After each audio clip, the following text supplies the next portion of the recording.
आज 12 जनवरी 12 जनवरी को हम लोग राष्ट्रीय युवा दिवस स्वामी विवेकानंद के जन्म जयंती के अवसर पे मनाते हैं।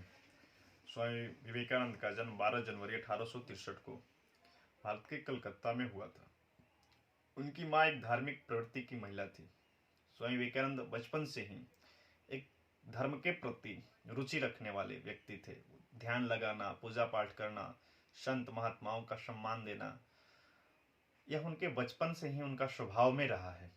बड़े नटखट स्वभाव के और तीव्र बुद्धि के बालक थे।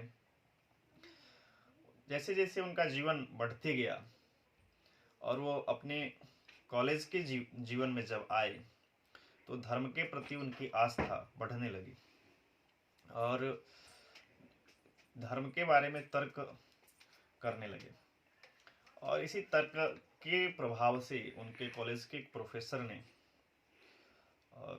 रामकृष्ण परमहंस के बारे में बताया। उन्होंने बताया कि जैसा तुम चाहते हो वैसा एक संत दक्षिणेश्वर के काली मंदिर में है और तुम उनसे मिलोगे तो तुम्हारी समस्याओं का समाधान हो सकता है। जब वो साधु संत महात्माओं से मिलते थे तो उनसे पूछते थे कि क्या आपने ईश्वर को देखा है, तो घुमा फिरा के उनको उत्तर मिलता था। तो जब वो दक्षिणेश्वर रामकृष्ण परमहंस के पास गए तो उनसे अभी वही प्रश्न उन्होंने किया कि क्या आपने ईश्वर को देखा है। तो रामकृष्ण परमहंस ने कहा, हाँ, वैसा ही देखा हूं जैसे मैं तुम्हें देख रहा हूं। और उनके कहने की, उनके व्यक्ति की ऐसी प्रभाव उनके जीवन पे पड़ा कि वो रामकृष्ण परमहंस के पास आने जाने लगे। और इस क्रम में जो उनका धर्म के प्रति तर्क था और उनके स्नेह से वो सारे तर्क समाप्त होने लगे। उनका जीवन उनके पिताजी के मृत्यु के बाद परिवार में कष्ट भी आया और इस कष्ट के निवारण के लिए उन्होंने रामकृष्ण परमहंस से कई बार कहा। तो रामकृष्ण परमहंस ने कहा कि आप तुम स्वयं जा करके माँ काली से ऐसा प्रार्थना करो और माँ काली तुम्हारे कष्टों को अवश्य दूर करेगी। फिर माँ काली से वो अपने घर के सुख समृद्धि के लिए वर मांगने के उद्देश्य से 3 बार गए और मंदिर में जैसे ही जाते तो वो अपने लिए मांगना भूल जाते अपने, और वो नहीं मांग पाए। बाद में रामकृष्ण परमहंस से वो कहे कि यह आपका ही कोई न कोई षड्यंत्र है जिसके कारण हम ऐसा नहीं कर पा रहे हैं। तो रामकृष्ण परमहंस ने कहा था कि तुम्हारे घर मोटे अनाजों की कमी नहीं होगी। मतलब सामान्य जो जीवन का सुख, सामान्य जीवन व्यतीत करने का साधन तुम्हारे घर पे अवश्य रहेगा। और धीरे धीरे रामकृष्ण परमहंस अस्वस्थ रहने लगे और उनका मृत्यु के निकट आ गए। स्वामी विवेकानंद ने अपने शिष्यों के साथ उनका सेवा टहल किया और उसी क्रम में रामकृष्ण परमहंस ने अपने शिष्यों से, जो उनके चाहने वाले लोग थे, जो उनके निकट आते थे, उनसे कहना प्रारंभ कर दिया था कि मेरे बाद नरेंद्र ही तुम लोग के समस्याओं का समाधान करेगा।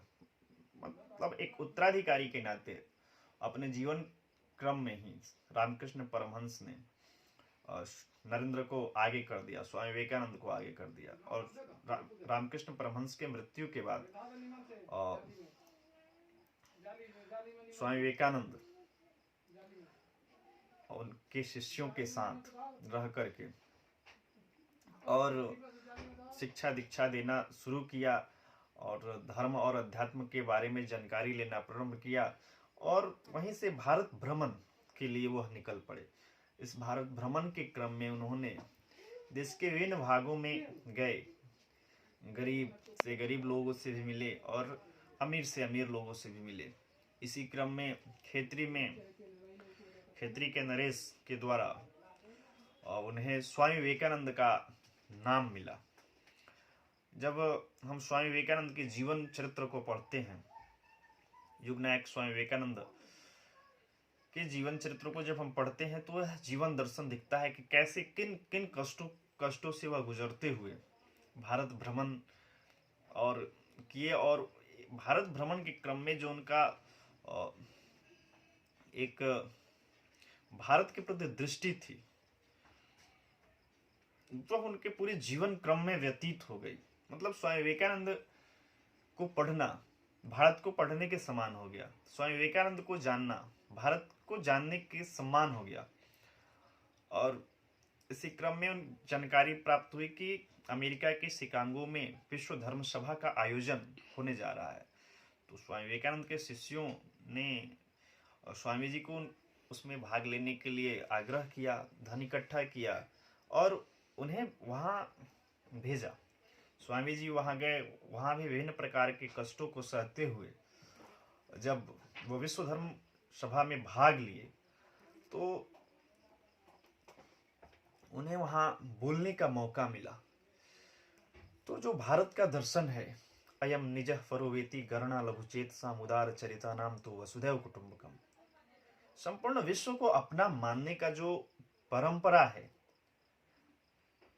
उस परंपरा के अनुसार उन्होंने उस सभा में मेरे प्यारे अमेरिका वासी बहनों एवं भाइयों जब कहा तो लोगों के मन में यह, लोगों के हृदय में छू गया कि अभी तक तो ऐसा किसी ने नहीं कहा कि मैंने उनके जो बोलने की भावना थी, जो लोगों के मन में अनुभूति हुई, अपनापन जो दिखा, और उस अपनापन के द्वारा उस सभा में इतनी करतल ध्वनि हुई, इतनी तालियां बजी कि उस प्रथम वाक्य में ही स्वामी विवेकानंद वहां प्रसिद्ध हो गए और सभी पर भारी पड़ गए और वहीं से उनको विश्व विजय का खिताब मिल गया।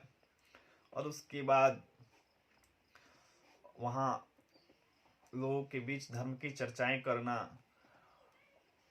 और लोगों को संदेश देना और भारत के बारे में बताना, ईसाई मिशनरी के गतिविधियों को बताना और ईसाई मिशनरी के षड्यंत्रों से लोगों को परिचय कराना। उस समय जब ब्रिटिश शासन से भारत ब्रिटिश शासन के अधीन था और ईसाई मिशनरी का प्रभाव और ईसाई मिशनरी के देश में, ईसाइयों के देश में जब वहां के षड्यंत्रों को और भारत में उनका जो षड्यंत्र चल रहा था, जिस षड्यंत्र के बदौलत वहां से धन इकट्ठा कर रहे थे कि भारत के लोग सांप और वृक्षों की पूजा करने वाले लोग हैं, वह शिक्षित हैं, उनको शिक्षा देना आवश्यक है, और ऐसे ऐसे कह करके ईसाई मिशनरी के लोग वहां के भूले भाई लोगों से चंदा इकट्ठा करके भारत को शिक्षित करने के लिए जो आते थे, तो इस नाते वहां एक उनका विरोध भी शुरू हुआ। और लेकिन उनका जीवन ऐसा चरित्रवान जीवन था कि वो सबके बाद उससे वो सफल हो गए और फिर भारत आए और इस क्रम में भागनी निवेदिता करके उनकी एक शिष्या हुई और वेलूर मठ की स्थापना की। वेलूर मठ आज भी पूरे देश में सेवा का कार्य करता है। तो स्वामी विवेकानंद का जीवन युवाओं के लिए एक प्रेरणादायक जीवन है। युग नायक स्वामी विवेकानंद का जीवन चरित्र को, उनके विचारों को मात्र पढ़ने से, उनके विचारों को मात्र सुनने से एक ऊर्जा की प्राप्ति होती है, सकारात्मक ऊर्जा की प्राप्ति होती है। युवाओं को स्वामी विवेकानंद को पढ़ना, समझना, जानना आवश्यक है। उनके विचारों को जन जन तक फैलाना आवश्यक है। और स्वामी विवेकानंद के जीवन चरित्र से ही भारत एक रचनात्मक, युवाओं के अंदर रचनात्मकता आएगी, युवाओं का जीवन सकारात्मक होगा, नशा से युवा दूर हो सकते हैं। तो स्वामी विवेकानंद का ऐसा एक जीवन चरित्र रहा है।